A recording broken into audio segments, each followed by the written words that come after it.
Bienvenue dans cet épisode solo du podcast Flow Métaphénomène.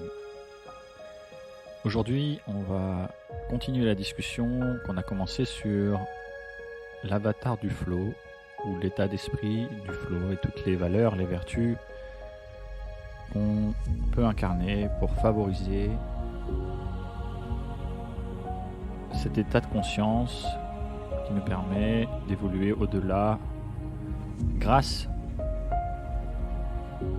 à toute notre expertise, grâce à tout ce qu'on a mis en place, grâce à toutes les difficultés, grâce à nos intentions, pour arriver à favoriser cet état hors du mental, hors du temps et de l'espace, où on réalise souvent les plus grandes performances, la créativité et, comme vous le savez, le bien-être absolu. Aujourd'hui, après cette étape de lâcher prise qu'on a vue sur l'abandon de ses croyances, sur l'adaptabilité par le retour sur sa performance, de prendre ses responsabilités, avoir le courage de demander ce qu'on incarne aux autres, avoir le courage de voir en l'autre ce qui nous irrite et pourquoi, avoir le courage de pardonner, de demander pardon, pour pouvoir se libérer instantanément et s'ouvrir aux opportunités, s'ouvrir à l'exploration, à la curiosité, de voir les choses autrement, de prendre de la perspective. Et donc d'évoluer à partir de ce qu'on est, à partir de ce qu'on veut créer, à partir de ce qu'on a mis en place, de notre environnement, de notre personnalité, et ce qu'on ne sait pas encore. Et de voir et d'avoir confiance que c'est dans cet inconnu que résident souvent, voire toujours, les opportunités. Et cet inconnu, c'est d'une certaine manière l'état de flow. C'est ce qu'on ne connaît pas encore, c'est ce qu'on peut à peine imaginer, et ce qu'on peut imaginer de plus incroyable, de plus impossible. Comme on l'a déjà dit, à tous les niveaux d'intensité, à tous les niveaux de grandeur, on va dire, d'objectifs par exemple, ou d'émotions, de sensations. Aujourd'hui donc, on va parler, après cette étape de lâcher prise, de sortir donc du schéma dans lequel on était, à la fois comme une compétence, pour ne pas rester bloqué dans le mental, dans le concept, et justement faire confiance à tout ce qu'on a mis en place, faire confiance à toute notre expertise, et sortir de je dois, je veux, il faut faire comme ça. Et d'ailleurs, cet épisode, je l'enregistre après la discussion avec Pierre David de l'Académie de la Haute Performance. Vous pouvez aller voir l'épisode avec lui qui est vraiment extrêmement intéressant et qui correspond à cet avatar du flow d'une certaine manière, cette dépolarisation par rapport à ce qu'on veut, à ses objectifs, et le fait de pouvoir vivre ces objectifs dans l'instant, incarner ça et se détacher en même temps du résultat pour laisser libre cours à l'inconnu, à l'opportunité qui arrivera, même si cette opportunité n'est pas ce qu'on imaginait et ne correspond pas à quelque chose qui nous paraît positif. Et c'est ça qui va être vraiment une des grandes clés de l'avenir, de son évolution, de l'humanité aussi, et de ce qui apparaît à travers les âges dans la non-dualité, la méditation, les différentes spiritualités. C'est cette volonté, cette foi même, cette croyance absolue qu'on peut incarner, vivre, ressentir tout de suite, le sentiment et l'alignement entre son corps et son esprit, son mental, sa psyché, dans l'instant par rapport à son objectif le plus absolu ou son objectif, un objectif simple, comme on l'a dit, les différentes intensités du flow, mais tout de suite, maintenant, c'est là. C'est ici, je le crée.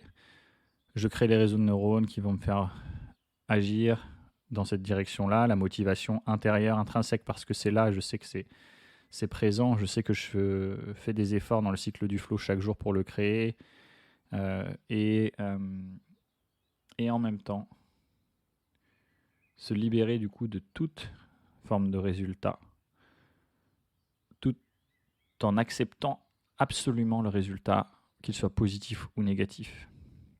Ça, c'est très intéressant de faire ce travail dans la première étape, de courage, de faire face, d'accueillir plutôt que de faire face, d'accueillir pleinement, de plus en plus pleinement, ce qui pourrait arriver de pire, les douleurs, les difficultés, les drames dans la situation, pour changer son discours, changer sa relation à cette émotion-là, qui est une hormone à la base, et cette hormone-là, c'est le discours que vous allez y mettre.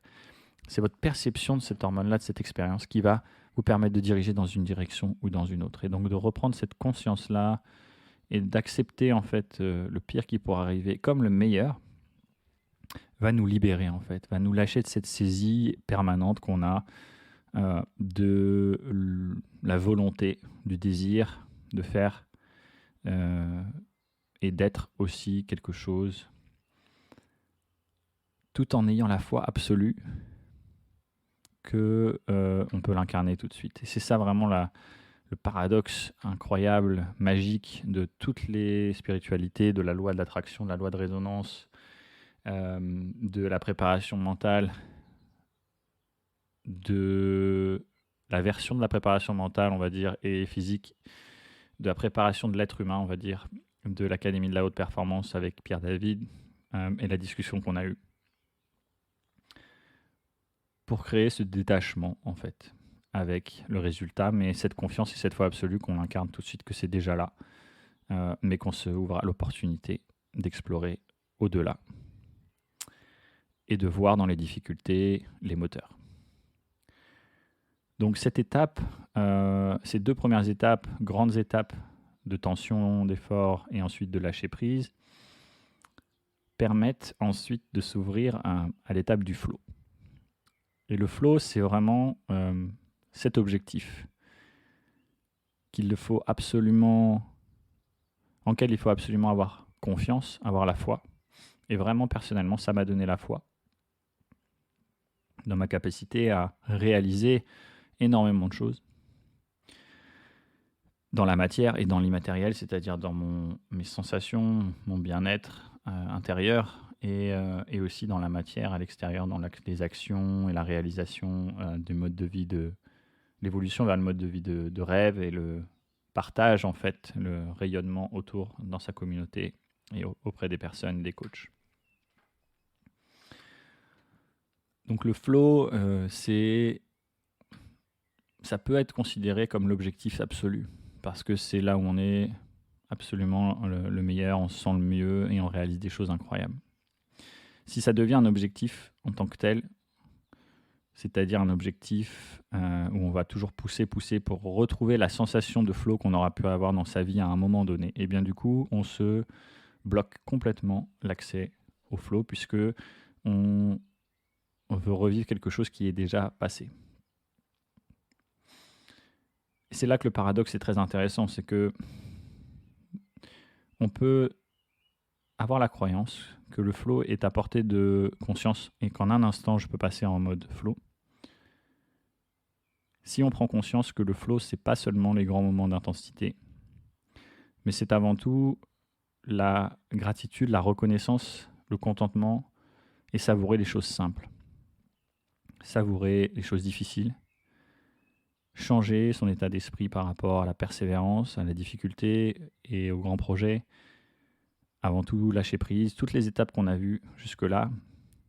Et donc pour cultiver fondamentalement cette étape du flow sans se perdre dans l'objectif de résultat par rapport à ce qu'on a déjà vécu dans un moment de sa vie où vraiment on a senti que là, il y avait quelque chose d'incroyable qui s'est passé. Le fait de savourer les choses simples va être très intéressant, de reprendre la connexion, la conscience de ses sens, de ce qui nous entoure, et cette neutralité par rapport à tout ce qui est là. Toutes ces perceptions, tout son environnement va être vraiment quelque chose de particulièrement puissant et va nous permettre de cultiver cette indépendance par rapport à l'intensité du flow qui peut constituer une addiction. Puisque il y a 5 hormones dans le flow, dans le cycle du flow, et ce qui fait que c'est une expérience particulièrement addictive. Donc c'est vraiment fascinant de voir qu'on va cultiver un mode de vie. On veut favoriser le flow, les facteurs de flow, l'état d'esprit du flow, les respirations qui nous permettent de reconnecter le corps avec les intentions pour être aligner ses potentiels d'exécution, d'orientation, de récompense et d'attention, tout simplement concentré dans une direction, aligné, en accord avec soit à l'instant, avec sa journée, avec sa mission dans la vie, etc., etc. Et qu'en même temps, on va complètement lâcher l'intention de vouloir revivre les plus grands moments de flow. Et ça nous permet de... c'est pour ça que l'état d'esprit d'exploration, d'aller vers l'inconnu, de la curiosité, de lâcher les schémas du passé va être vraiment important parce que ça nous permet de nous ouvrir aux potentialités, de nous ouvrir aux opportunités de flow d'une manière nouvelle. Et en cultivant la plus grande simplicité par rapport au flow. Et ça va être vraiment très très important de le vivre et de le cultiver chaque jour. On parle beaucoup de la gratitude, de la reconnaissance en général, qui va activer des hormones comme la sérotonine, l'ocytocine, on pourrait dire, en général, qui vont créer cette sensation d'ouverture, cette sensation de tout est déjà là, j'ai besoin de rien d'autre. Et en même temps, j'ai pas forcément besoin de faire un truc incroyable dans ce moment-là. Ça peut arriver n'importe quand. Et la gratitude, c'est comme le flow, comme les objectifs, comme la psychologie positive. Aujourd'hui, on entend beaucoup de gens qui viennent offrir la possibilité de voir les limites de ces concepts. Si c'est quelque chose qui reste seulement, encore une fois, dans le mental, et que le corps vit autre chose, bien, du coup, ce sentiment de gratitude va être forcé et ne va pas être aligné et cohérent. Et c'est pour ça qu'il est toujours très important de vivre d'abord ce qu'on ressent, de vivre d'abord pleinement le fait qu'on n'est pas du tout dans la gratitude, par exemple. Ensuite, de vivre le lâcher-prise, justement la libération, de se pardonner, de s'accepter avec bienveillance totale, avec confiance, pour ensuite se libérer et s'ouvrir justement à la gratitude, s'ouvrir à la reconnaissance que c'est grâce à tout ça, c'est grâce à ces potentiels-là que je peux vivre plus en accord dans cet instant, ou que je peux vivre plus en accord par rapport à l'anticipation dans une compétition sportive, par exemple. Et ça revient au fait d'apprécier chaque instant, d'apprécier le chemin plutôt que le résultat. Dans le domaine sportif, beaucoup de gens, de personnes ne sont pas forcément très heureuses parce qu'il y a un manque de motivation intrinsèque, c'est-à-dire de pourquoi on fait les choses chaque jour et d'avoir du plaisir chaque jour, un plaisir sain, un plaisir curieux, un plaisir d'enfant intérieur par rapport à la pratique. Et aussi un plaisir de sens par rapport à les efforts que je produis, les moments de lâcher prise, les moments de récupération, d'avoir cette alternance-là qui va être très importante. Et du coup, qu'on peut être médaillé olympique et faire une dépression, ce qui est souvent le cas, juste après. Et on peut très bien le vivre dans sa vie sans avoir d'objectif de médaille olympique, mais ça peut être un examen, ça peut être un objectif matériel qu'on s'était donné. Et se rendre compte que, en fait, c'est le chemin qui a compté, là où je me suis senti vraiment heureux, et que le résultat, finalement, est quelque chose qui est relativement extrinsèque. C'est-à-dire que ça va nous apporter notoriété, peut-être, reconnaissance, ce qui est intéressant, important, mais ce qui ne constitue pas la motivation la plus puissante en nous, qui est avant tout celle de l'intérieur. C'est le plaisir de faire, le plaisir, la satisfaction de progresser, d'évoluer, par exemple.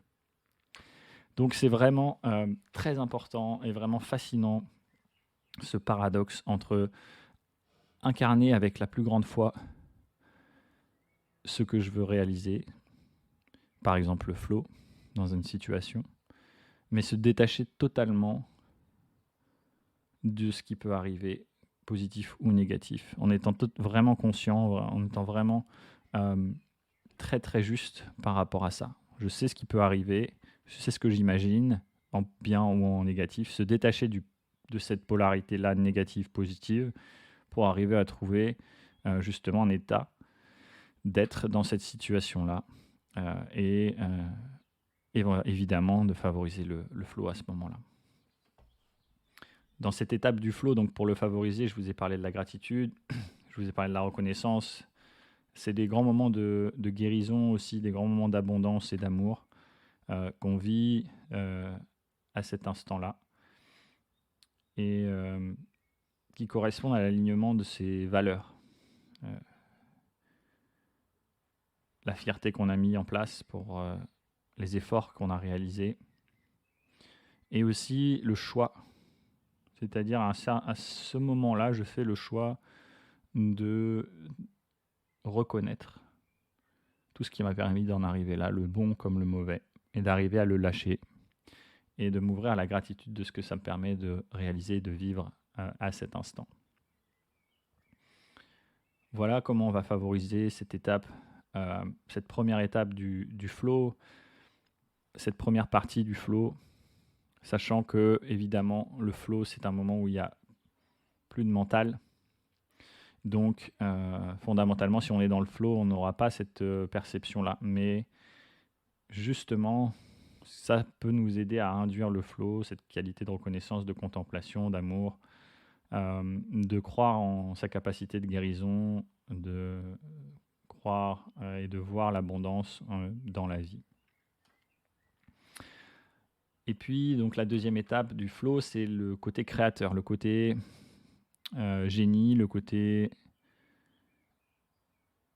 s'ouvrir au-delà des limites. Oublier le temps, l'espace, les choses se font spontanément. Je suis totalement en accord avec les meilleures versions de l'humanité en moi et je m'ouvre à un potentiel infini au service de l'humanité. Donc il y a deux choses ici, c'est la créativité, la création de ce qu'on n'imaginait pas. Donc c'est l'inspiration des grands moments où vraiment là on a écouté une musique incroyable, on est en nature et puis on a cette espèce d'illumination qui vient après le fait d'avoir reconnu le plus simple, qu'on est tout simplement bien là et puis là il y a une espèce de sensation incroyable, d'inspiration et des informations et une créativité qui vient faire des liens transversaux dans le cerveau et nous permettre d'innover tout simplement dans notre vie, dans nos relations, dans notre objectif matériel de vie, notre travail, notre projet, dans notre sport, etc., etc. Cette partie-là, elle est vraiment très intéressante parce que c'est la partie où on se laisse tout ce qu'on a mis en place, tout le mental qui nous a permis de construire cet avatar du flow, ce cycle du flow, ce mode de vie pour favoriser les facteurs de flow, etc. C'est vraiment nous a permis d'induire quelque chose et là on se laisse vraiment recevoir les informations, on se laisse être dans la synchronicité de ses potentiels au-delà du mental seul. Et donc ça aussi, on peut se poser des questions par rapport à cette phase-là qui est vraiment fascinante. Et on peut aussi, comme dans chaque phase, travailler des respirations, travailler sur qu'est-ce qui nous inspire ça, qu'est-ce qui est vraiment un personnage ou un moment de sa vie. Une vertu, une couleur, une musique, voilà. Et associer respiration, un geste, comme une visualisation de sportif va réaliser un geste dans une descente ou dans un moment, et bien du coup on va vraiment activer ça, activer chaque étape avec un geste, une respiration, l'intention, l'émotion de réaliser en fait cette situation, et on va pouvoir le reproduire dans les moments importants qui correspondent à ce qu'on a travaillé, et on va le reproduire en entraînement pour pouvoir l'incarner, pour pouvoir créer les réseaux de neurones favorables à ça au quotidien.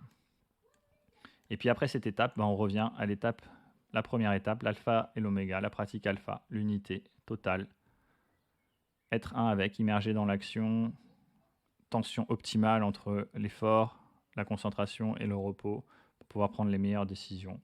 Et ça, c'est l'incarnation de l'avatar du flow dans son ensemble, qui est une méthode tout simplement pour arriver justement à transformer sa relation à une situation psychologiquement, physiquement, émotionnellement, pour pouvoir créer à partir d'eux.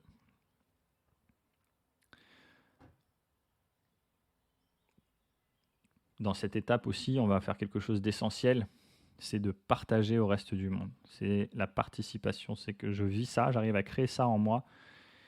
Et très important dans toutes ces pratiques-là, c'est de ne pas dire « je veux » parce que c'est affirmer qu'on ne l'a pas. C'est de dire, c'est vraiment c'est déjà là. Je vis ça maintenant, c'est déjà là, ce résultat il est là en moi, et j'ai cette sensation-là de vivre ce que je veux incarner de plus juste, en lien avec vraiment mes valeurs et pas l'objectif de quelqu'un d'autre. Et ensuite je le partage et je rayonne au monde. Avoir cette intention-là que tous les êtres humains et les êtres vivants sur la planète puissent réaliser ça et vivre ça. Va être très important. On le trouve dans les pratiques de méditation, dans le bouddhisme notamment, ou la pleine présence. Certains l'appellent la méta. C'est j'inspire, j'accueille, je me nourris de cette réalisation. Et ensuite, j'expire, je l'offre au monde. Voilà pour la pratique de l'avatar du flow qui correspond finalement à ce processus et ce protocole pour se réaliser, se transcender à chaque instant et dans toutes les situations, et associer un geste, associer une inspiration, associer une respiration aussi à cela. Par rapport à un moment de la vie, par rapport au cycle du flow, et savoir qu'on a à chaque instant, à chaque cycle, justement cette respiration, ce geste, cette vertu qui nous accompagne pour pouvoir incarner à partir de ce qui bloque pour créer quelque chose de nouveau, lâcher prise et créer quelque chose de nouveau. Et pour simplifier ce processus-là, on a mis en place la Trinité MEC, MEC, métacognition, évolution, création, qui est métacognition qui correspond à l'étape de tension, de stress, évolution à l'étape de lâcher prise, création à l'étape de flow et de création et de partage, et qui veut tout simplement dire où j'en suis, qu'est-ce que j'ai mis en place, valoriser les efforts, valoriser le fait que j'ai pris conscience des difficultés, de ce que je veux, de ce que je ne veux pas, et que je suis en accord et que je lâche prise de ça pour pouvoir créer quelque chose de nouveau et être aligné et le partager au monde. Merci pour votre écoute et à bientôt pour ce podcast. Salut.